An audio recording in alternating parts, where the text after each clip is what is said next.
During her pregnancy, they forced her to work. They didn't keep their word. Her best buddy turned against her because of them. Cindy Williams, 75, finally speaks up about the true reason she left the top-rated TV show. It's a worse truth than anyone anticipated. A near-death medical experience, a $20 million court struggle, and a 15-year rivalry with Penny Marshall that Hollywood attempted to conceal. Behind the scenes, Cindy was having a terrible time with Laverne Shirley, America's favorite show. Cynthia Jane Williams was born in Van Nuys, California, on August 22, 1947. John, her father, was employed as an electrical technician. Lily, her mother, was employed as a waitress. Although Cindy was raised in a working-class household with few resources, there was always plenty of laughing. In addition to her older half-brother Jim from her mother's first marriage, she had a sister called Carol Ann. In Dallas, Texas, Cindy's family relocated when she was a year old. They remained there until she turned 10. Afterward, they went back to Los Angeles. Her father had French, Cherokee, and Welsh ancestry. Italian-American was her mother's name. Despite his kind and humorous nature, John's drunkenness made him erratic. Things became so bad at one time that Cindy and her mom had to move to Texas to live with her grandma. They returned home after making amends with her father a year later. Cindy enjoyed acting even as a young child. She would do small plays at home and mimic advertisements. She pictured herself being found by one of her greatest heroes, Debbie Reynolds. Her father was a gifted entertainer as well. His comedic impersonations of Milton Berle and Jackie Gleason heightened Cindy's appreciation for comedy. With age, that love evolved into something more serious. She began performing in school shows and church plays. Her ability was well known at Birmingham High School in Los Angeles. She was hardly alone in having lofty aspirations. A classmate of hers was Sally Field. So was Michael Milken, the future philanthropist. When Cindy graduated in 1965, she was prepared to go forward. She majored in theater arts when she enrolled at Los Angeles City College. The program was notoriously rigorous. Only 12 out of 236 pupils typically passed. Cindy had to put in a lot of effort to be one. She worked at Whiskey A Go Go, IHOP, banks, and legal firms while balancing her academics. While at LACC, she came to a significant realization. She had a passion for theater, but teaching it wasn't her calling. She had a vision of herself interrupting students to demonstrate a scene. Then she realized the classroom was not the place for her. A stage was where she belonged. Cindy Williams did not enter the world of Hollywood by accident. It was something she earned. In the late 1960s, she got her first break when she was cast in national ads for TWA Airlines and Foster Grant Eyewear. They weren't just advertisements. TWA was a symbol of luxury travel at its height, and Foster Grant was a well-known brand with a catchphrase. Both had a new and young charm because of Cindy. However, she didn't try acting haphazardly. She composed and performed her own plays as a child.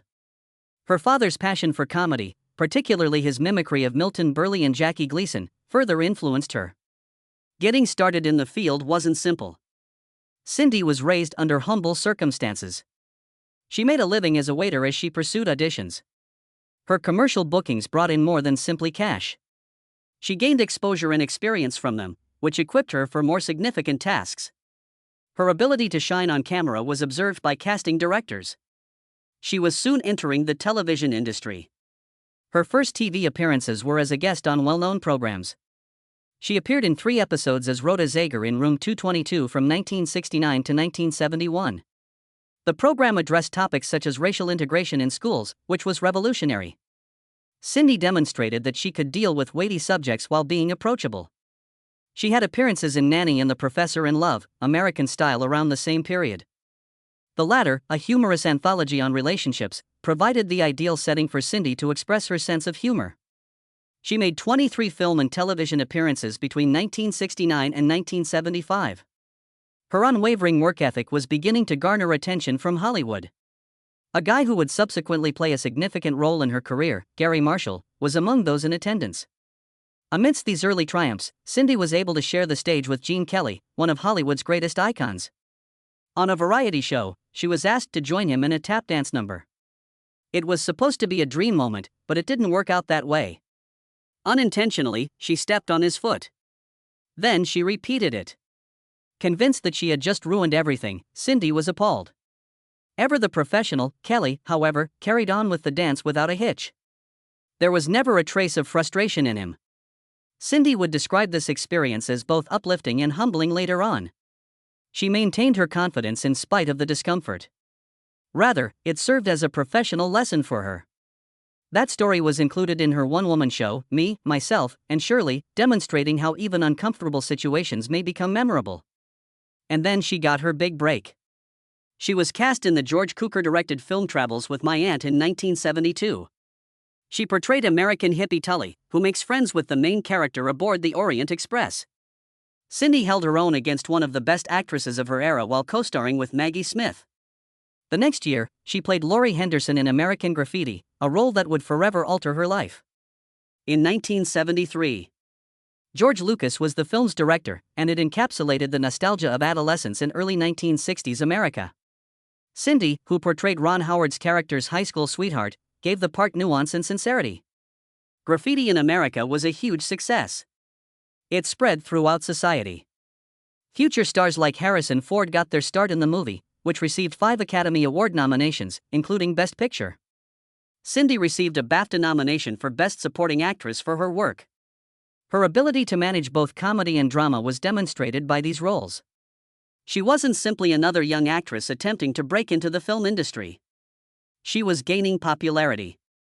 And there was still the best to come. Actors rarely experience the kind of success that Cindy Williams' Hollywood career did. She landed parts in 2 movies at the beginning of the 1970s that would define a period in American cinema. The Conversation, 1974, which was directed by Francis Ford Coppola, a master storyteller who had just finished The Godfather 2 years earlier, was one of them. In the movie, Gene Hackman played Harry Cole, a surveillance specialist who becomes fixated on a young couple's mysterious exchange.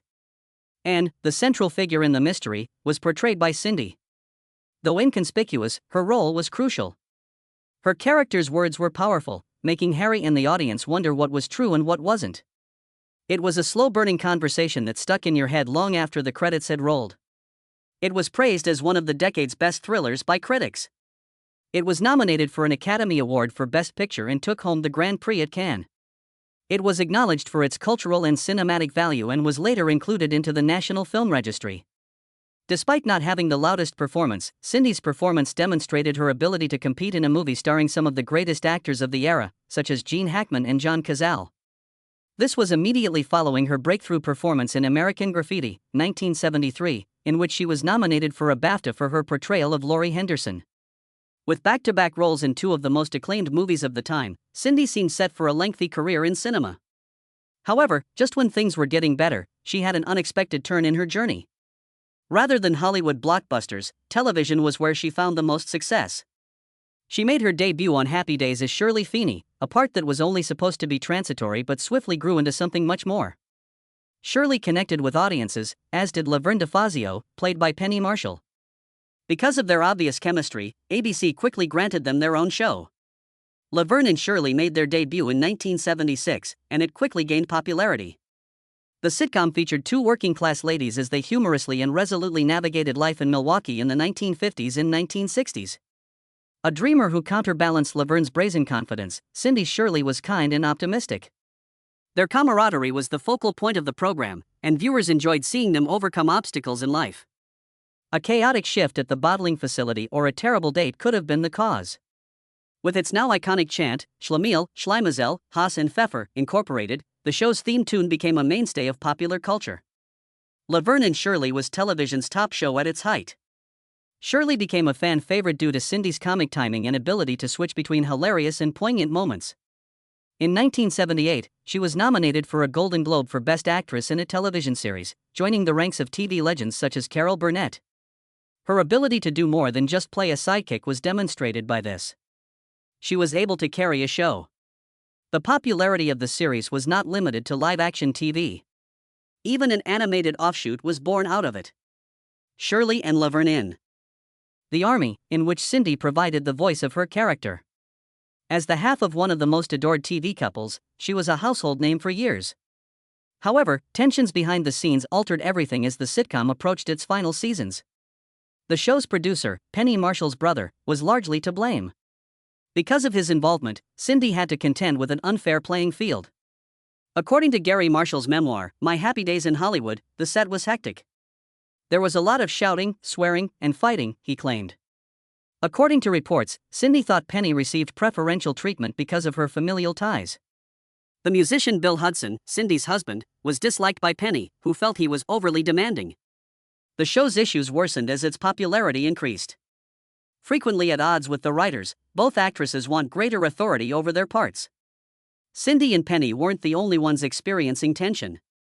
It reached every member of the production crew. Cindy continued to watch the show for more than 150 episodes, but by the 8th season, the situation had gotten out of control.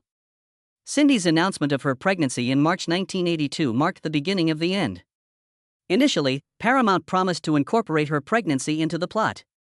As the months went by, they broke their assurances that she could work without any problems until the middle of October.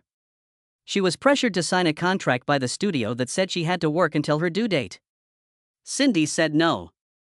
She thought it was unreasonable and unfair. Penny even suggested that Cindy may take a nap in an attempt to persuade her to stay, while she assumed more of the comedic physical role. But things had already gotten out of hand. Cindy made up her mind to go. Her departure was abrupt.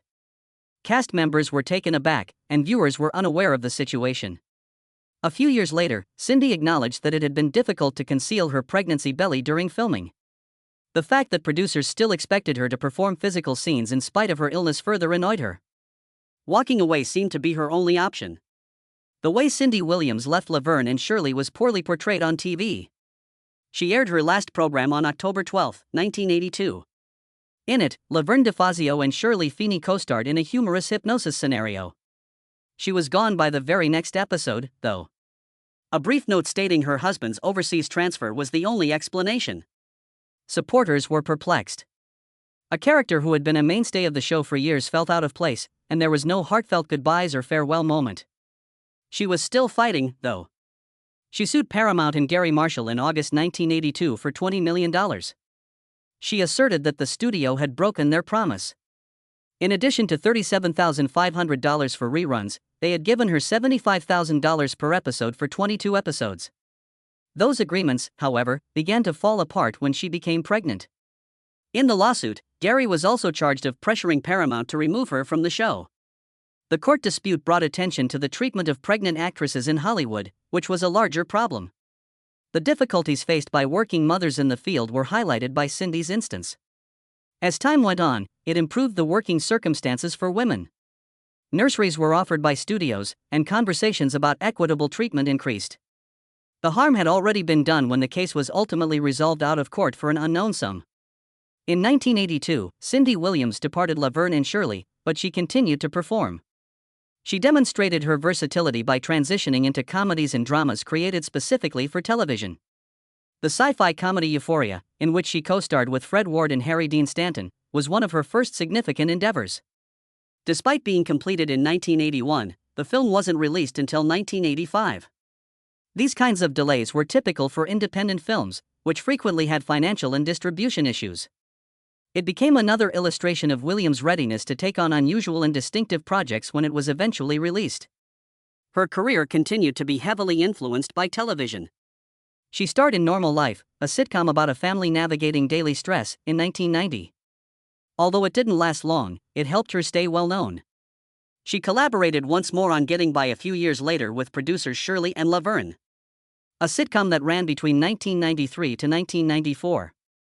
The character she portrayed was Kathy Hale, a single mother who lived in a suburban Illinois home with another single mother. Although the show was short, 2 seasons, it allowed her to portray a realistic, relatable character. Along with that, she appeared as a guest on popular shows including Lois and Clark, Touched by an Angel, and 8 Simple Rules.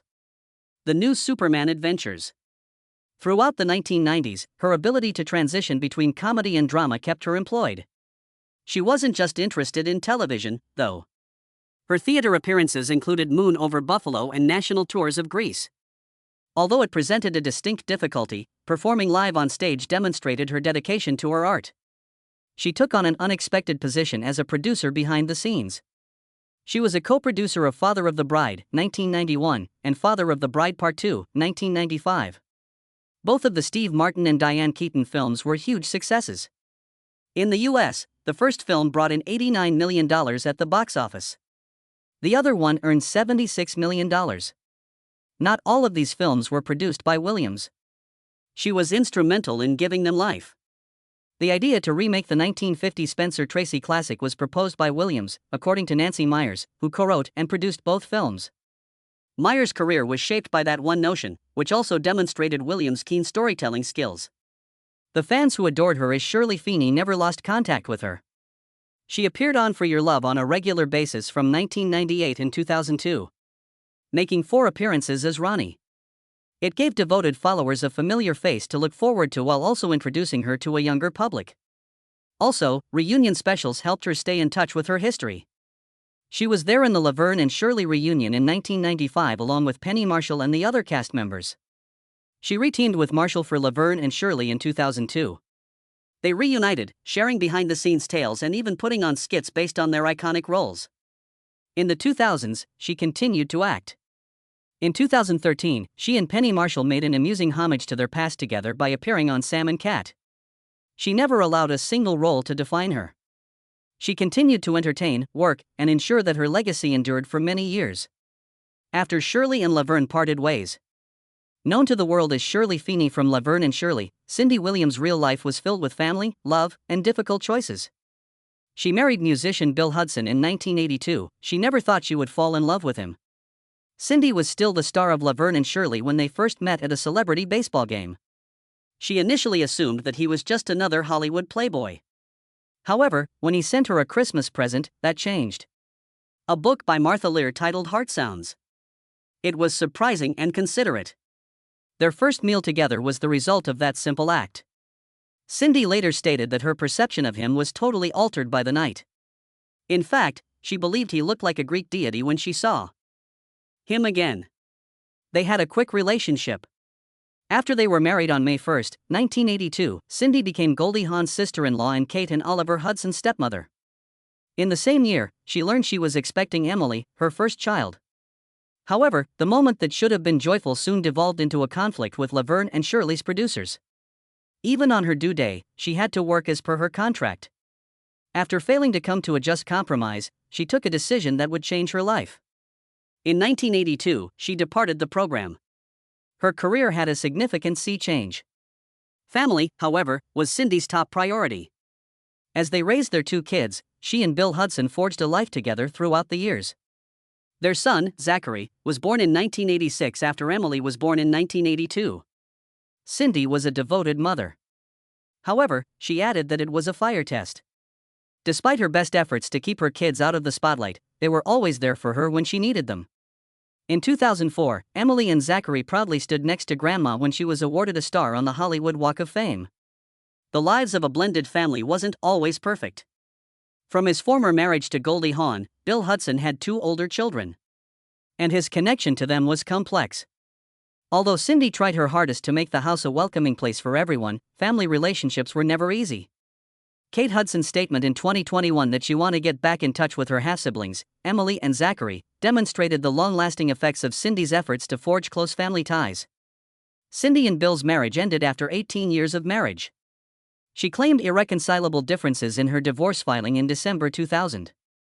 Despite the challenging period in her life, she remained committed to her kids. In her 2015 memoir Shirley, Ageless, which she co-wrote with Dave Smitherman, Cindy told her experience to the world. Although the book was full of humor, it also provided an honest glimpse into her life. She opened out about her own challenges and revealed behind-the-scenes photos from Laverne and Shirley and American Graffiti. She talked about the difficulties of raising kids in the entertainment business, her marriage to Bill, and her decision to quit the program at its height. Reflecting on her divorce, she said it was one of the most difficult periods of her life. Nevertheless, Cindy managed to find humor even in terrible situations. She thought that you could overcome anything with comedy. Cindy Williams experienced a severe abdominal discomfort in May 2012. Doctors initially believed it to be colic, but her condition worsened within a few days. The kidneys shut down. Septic shock took hold of her body. Her blood pressure fell dangerously low. Doctors were pressed for time as the virus spread quickly. She had undergone weight loss surgery years prior, and the culprit was a lap band. Through her stomach, it had deteriorated, leaving a breach that let bacteria into her body. She had completely failed her kidneys by the time the physicians discovered what was going on. She was sent to urgent surgery. They had to take off the lap band. The harm needed to be fixed. But there were no assurances. Doctors told her spouse she might not make it through the procedure. She lived, although her recuperation was difficult. During her more than 6 weeks in the intensive care unit, Cindy was largely sedated and kept on a ventilator. She got full body thrush, which is a fungal condition that hurts. She experienced red man syndrome, a serious antibiotic reaction. Her kidney failure compelled her to receive dialysis continuously. She had an open wound across her abdomen that was 10 inches long. She required a feeding tube, several drains, and a wound vacuum in order to survive. Her struggle continued long after she left the hospital. Post-sepsis syndrome, which affects up to 50% of persons who survive sepsis, became a condition she shared with many other survivors. She was left with severe discomfort, persistent exhaustion, and memory loss. She had trouble carrying on discussions. Driving and even simple things like grocery shopping seemed hard. She had also transformed physically. She experienced problems with her bladder, an enlarged liver, and kidney cysts. After being bedridden for months, her muscles hurt. The horror followed her even 5 years later. Night terrors and flashbacks. A sense that she was less than the person she had formerly been. Friends who were insensitive to her situation gradually drifted away. Cindy was determined to speak up in spite of everything. She started to raise awareness of sepsis and used her personal experience to caution others about the risks associated with a delayed diagnosis. She talked about the early warning symptoms, which include fever, confusion, and a fast heartbeat, and she urged people to get help before it was too late. She also emphasized how little assistance there is for survivors. Many people battle alone with chronic health issues after leaving the hospital. On Laverne Shirley, Cindy Williams and Penny Marshall were more than just co-stars. They characterized a period as a comedy duo. However, their friendship faced difficulties behind the scenes. Cindy abruptly departed the show in 1982 because of a pregnancy-related contract issue. Tension that persisted for years was caused by the abrupt departure. For a long time, their friendship seemed to be over, and they seldom ever spoke. Penny contacted me 15 years later. After a recent separation from her spouse, Bill Hudson, she felt the urge to get back in touch. My Mother Was Nuts, her memoir from 2012. She explained how she had an open discussion with Cindy at last. They discussed everything that had happened between them. They re-established their friendship after letting go of their past grievances. Regardless of what had transpired, Cindy subsequently stated that they had too much history together to not regard one another as close friends. Several reunions followed that reconciliation. When they appeared on Good Morning America in 2012, Michael McKean and David Lander reminisced about their time there. They also played old TV creators who hadn't spoken in decades in a guest appearance on Nickelodeon's Sam and Cat. The plot was a witty reference to their actual journey. Their relationship endured despite their earlier disagreements. Cindy frequently said that working with Penny was the source of some of her finest giggles.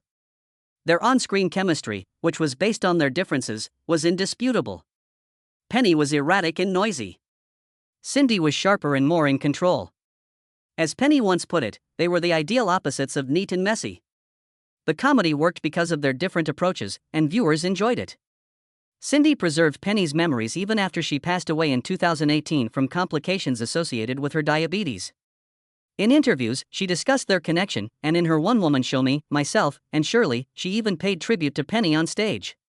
She never wanted to forget the connection they shared. On January 25, 2023, Cindy herself died at the age of 75 following a brief illness. Fans took the news quite hard. Hollywood tributes flooded in. Michael McKean talked about how she was funny and caring. Her legacy and achievements were lauded by Jason Alexander and Rosario Dawson. Cindy had a great sense of humor that extended beyond performing, according to her kids, Zach and Emily Hudson. Whether it was in real life or on TV, she loved making people laugh. Outside of Hollywood, Cindy loved animals very much. She devoted her life to saving them and helping animal shelters. Her children expressed their pride in her work as well as in the good deeds she performed for the globe.